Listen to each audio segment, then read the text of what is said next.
Welcome to the English class. Here I have last poem number 6, Aunt Jennifer's Tigers, that is written by Adrienne Rich. Here I will discuss explanation and new words of the poem. About the poet, Adrienne Cecil Rich, 1929 to 2012, American poet, essayist, and feminist, one of the most widely read and influenced poets of the second half of the 20th century. First stanza of the poem. Aunt Jennifer's tigers prance across a screen, bright topaz, denizens of a world of green. They do not fear the men beneath the tree, the pace in sleek chivalric certainty.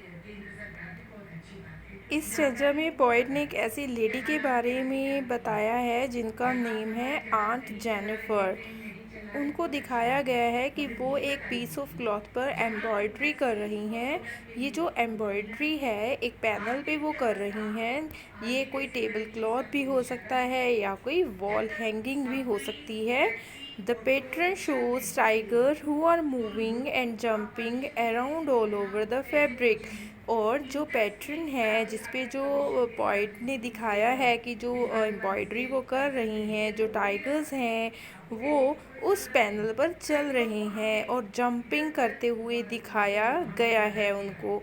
They are bright yellow in colour, और उनका जो colour है वो बहुत ही bright है और वो ऐसा है जैसा कि एक टोपाज स्टोन जो होता है उसकी तरह है।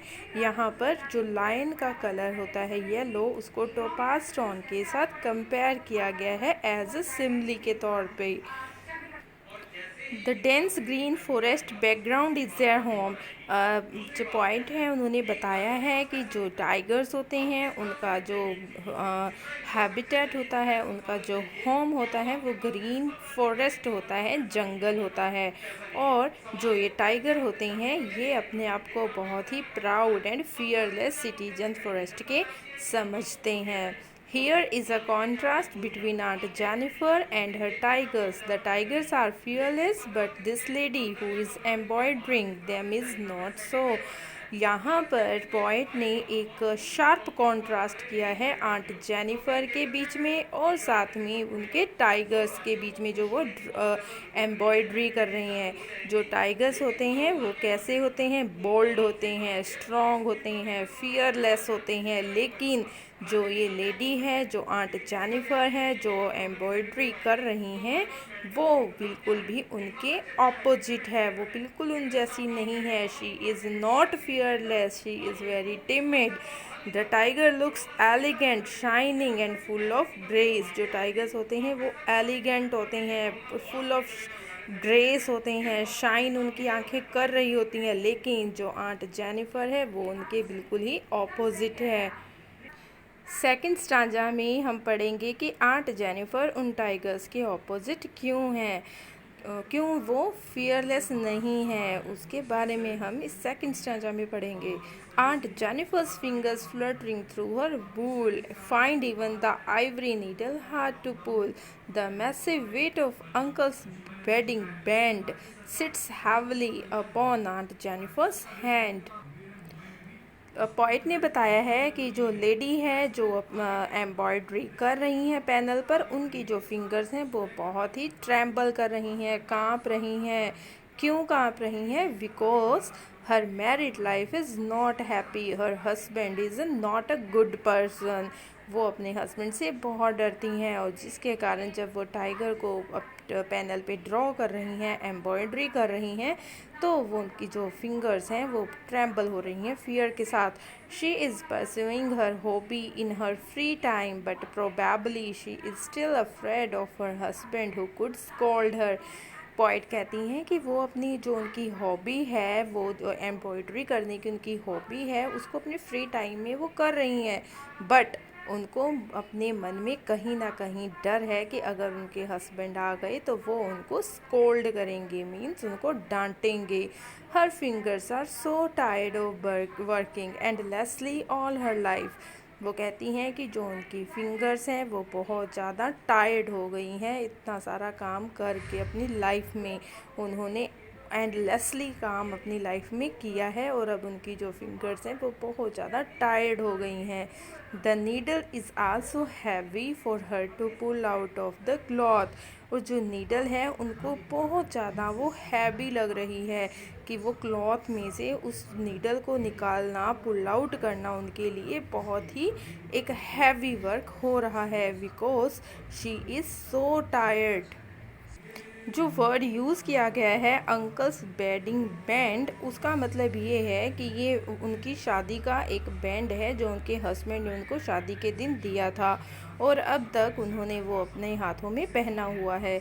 वो जो लेडी हैं उनको अपने हस्बैंड के ऊपर फुल डिपेंडेंट दिखाया गया है, लेकिन जो उनके हस्बैंड है उनके साथ उनका बिहेवियर कुछ अच्छा नहीं है और वो जो लेडी आंट जेनिफर हैं उनको वो अपनी शादी की उस जो रिंग है उसको एक उनको बर्डन लग रहा है, एक हैवी वेट लग रहा है, जिसके कारण वो अपने आप को काफ़ी टायर्ड फील कर रही हैं। और वो कहते हैं कि she has been living a demanding life due to which she has worn out in her old age. अब वो कहते हैं कि वो जो आंट जेनिफर है वो ओल्ड एज में जा चुकी हैं और जिसके कारण उनको जो ये बैंड है जिसका उनको एक वेट की तरह उन्होंने सारी लाइफ उसको सहा है, because her husband was not a good person. वो उनको काफ़ी मारते पीटते थे, जिसके कारण जो आंट जेनिफर है वो काफ़ी उदास रहती थी और जो उनकी मैरिड लाइफ थी वो हैप्पी लाइफ नहीं थी। लेकिन फिर भी उन्होंने जो उनका वेडिंग बैंड था उसको अपने हाथ पर रखा हुआ था, लेकिन अब वो उनको एक ऐसा हैवी वेट की तरह लग रहा था जिससे वो छुटकारा पाना चाहती थी। This is the third stanza. When aunt is dead, her terrified hands will lie, still ringed with ordeals she was mastered by. The tigers in the panel that she made will go on prancing, proud and unafraid. Last stanza में poet ने बताया है कि जो aunt Jennifer है वो एक life ऐसी लाइफ जीना चाहती थी जो फ्री हो, जो फियरलेस हो और जिसमें वो अपनी चॉइस से कुछ भी, जैसे कि उनको एम्ब्रॉयडरी की उनकी हॉबी थी उसको वो परस्यू कर सकें, लेकिन वो अपने हस्बैंड से हमेशा डरती रहती थी। It shows her innermost desire of being strong fearless which has been overpowered by her husband. उन्होंने आंट जेनिफर ने जो टाइगर्स अपने पैनल पे एम्ब्रॉयडर किए थे उनका भी एक सिंबॉलिकल मीनिंग है। उन्होंने टाइगर्स ही क्यों चूज़ किए अपने पैनल पे बनाने के लिए? Because she wants to be like that tiger, she wants to be fearless, bold, strong like tigers, क्योंकि जो टाइगर्स होते हैं उनको वो स्ट्रॉन्ग होते हैं, उनको किसी का भी कोई फियर नहीं होता है, वो जंगल के राजा होते हैं। और जो आंट जेनिफर है वो भी अपनी लाइफ कुछ इस तरह से स्पेंड करना चाहती थी, लेकिन जो उनके हस्बैंड थे he was a very cruel person, जिसके कारण जो उनकी पर्सनालिटी थी वो सप्रेस हो चुकी थी। और जो उन्होंने आंट जेनिफर ने टाइगर स्ट्रोक किए थे वो उनकी इच्छा को दिखाते थे कि she wants to live like a fearless person in her life. और जो इनका ये जो ऑर्डियल थे जो उन्होंने उनके वेडिंग बैंड थे जो पहने हुए थे, वो कहती है कि वो हमेशा उनके साथ ही रहने वाले हैं, लेकिन जो उन्होंने वो टाइगर उन्होंने जो एम्ब्रॉयडर किए थे वो हमेशा जो उनका पैनल है उसके ऊपर वो जीवित रहने वाले हैं। वो जो टाइगर्स हैं वो उनकी विश को दर्शा रहे हैं कि किस तरह से वो भी फियरलेस लाइफ जीना चाहती थी। वो कहती हैं कि जब उनकी डेथ हो जाएगी तो उनकी जो रिंग है वो चाहे उनके हाथ पर रहे, कि उनके हस्बैंड का जो रूल है अभी भी उनके ऊपर ओवर नहीं हुआ है, लेकिन उनकी डेथ के बाद जो उनकी डिज़ायर है फ्रीडम के लिए, फियरलेसनेस के लिए, वो इन टाइगर्स के रूप में हमेशा अलाइव रहेगी, जिसको उन्होंने एम्ब्रॉयडर किया है। वो कहती है कि उसके मरने के बाद भी जो टाइगर हैं वो उस पैनल पर, उस स्क्रीन पर वो जंपिंग हमेशा करते हुए नज़र आएंगे। Now here are the new words of the poem. Prance. Prance means jumping. Topaz. Topaz means yellow colored stone. एक स्टोन होता है जिसका कलर येलो होता है, उसको टोपाज बोला जाता है। डेनिजेंस मतलब होता है एन एनिमल दैट लिव्स और is found in a particular place. Denizen means निवासी। Sleek means elegant.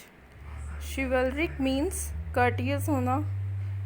ऑर्डियल्स मीन्स कोई भी बैड एक्सपीरियंस होना लाइफ का। Prancing means jumpily proudly jump करना। फ्लटरिंग मीन्स इरेगुलर मोशन होना, कंपाना, ट्रैम्बलिंग होना।